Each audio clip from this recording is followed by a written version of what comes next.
sababta ugu weyn ee xaaladda dunida sii xumaynaysa waa rabitaanka joogtada ee reer galbeedka uu Maraykanku hogaamiyo si ay awooddooda dunida ugu meelmariyaan.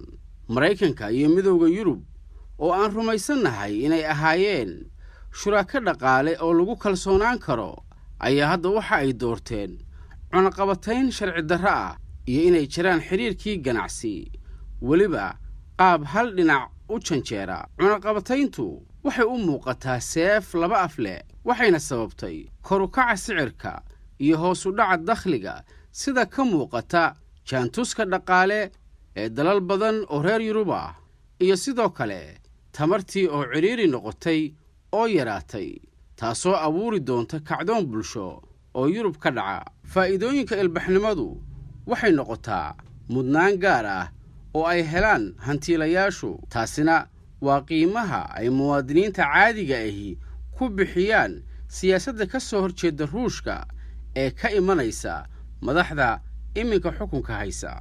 tamarta Ruushka oo aan markaan rabno gebi ahaanba jari karro ayaa u sahashay oo u suuro gelisay warshadaha dalalka midowga Yurub inay la tartamaan shirkadaha Maraykanka, laakiinse hadda waxay u eg tahay in arrintani aanay sii jiri doonin mar dambe. mana aha wax ku yimid annaga doorashadeenna, iyaga ayaa doortay inay cidlo ku soo dhacaan. waxaan jeclaan lahaa inaan carabka ku adkeeyo in xulafada reer galbeedka ee uu Maraykanku hogaamiyo inay si cad u doonayaan inay Ruushka kaga adkaadaan goobaha dagaalka. Maraykanka iyo xulafadiisa ayaa diyaar u ah inay u huraan Ukraine wax kasta iyaga oo wata danta hadafkooda juqraafiyadeed. si ay danahooda gaarka ah u gaaraanna waxay Ukraine ku soo daldalayaan hub.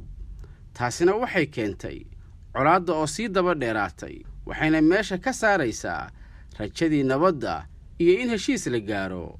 Maraykanku ma xiisaynayo inay nabad iyo xasilooni ka dhalato dalka Ukraine. taasi waxay caddaatay mar hore, gaar ahaan bishii Maarso markii Ruushka iyo Ukraine ay ku dhowaadeen inay gaaraan heshiis laba dhinac ah. arrintaasina waxay si cad u cabsi gelisay Maraykanka iyo Ingiriiska. sidaas darteed waxay ka mamnuuceen Ukraine inay wadahadallo dheeraad ah la yeelato Ruushka. tan iyo wixii markaas ka dambeeyey, mas'uuliyiinta Ukraine waxay ka sii durkayeen geedi socodka gorgortanka iyo wadahadalka. Ukraine iyo Ruushka oo heshiis gaara, Maraykanka waxay ugu muuqatay inay guuldarradiisii ugu weynayd ee soo wajahda casrigan ay tahay. haddii reer galbeedku ay rabaan inay u dhaqmaan qaab wax u dhimaya danahooda, kama celin karo inay sidaas sameeyaan. reer galbeedku wax 10 sano lagu dhisay ayay ku burburiyeen 2 usbuuc. uma malaynayo in mustaqbalka dhow la arki karo inay awoodi karaan inay soo celiyaan kalsoonidii ganacsi ee luntay iyo inay noqon karaan asxaab la isku halayn karo. reer Yurub inay Maraykanka iska daba socdaan wax dan runtii uguma jirto. waxa ugu badan ee hadda dhibtoonaya waa midowga Yurub. khaladaadkoodana waxa sixi doona bulshooyinkooda sida marar badan dunida ka dhacday.